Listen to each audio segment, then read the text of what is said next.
আসসালামু আলাইকুম বন্ধুরা। আমার হাতে দেখতে পাচ্ছেন দুইটা পাখির বাচ্চা। ক্যামেরাটা সামনে নাও, পাখিটা দেখাও একবারে সামনে থেকে। তো দেখেন এই বাচ্চা দুটা চিনেন কিনা, আসলে এই দুটা কি পাখির বাচ্চা আমি বলতে পারি না। তো এই কিছুক্ষণ আগেই কিন্তু আমার মেয়ে আপ ডাউন করো, আমার মেয়ে বাইরে গেছে। তো কিছুক্ষণ আগে বৃষ্টি হয়েছিল, অনেক তুফান।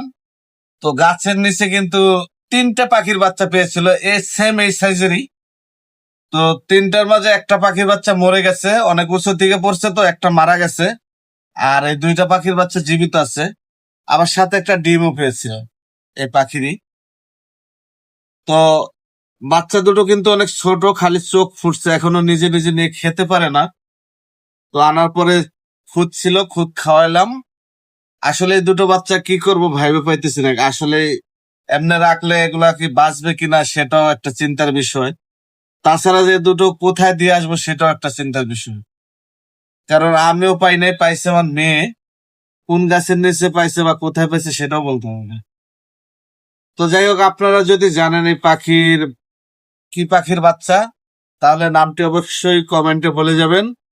আর আমি আপাতত এটিকে ঘরে যত্ন রাখার জন্য একটা ব্যবস্থা করতেছি আর কি।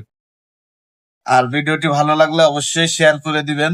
আগাও, দেখছেন ঘুমাইতেছে, মানে রুমের ভিতরে যে ফ্যানের বাতাস, এতে কিন্তু শীত করতেছে।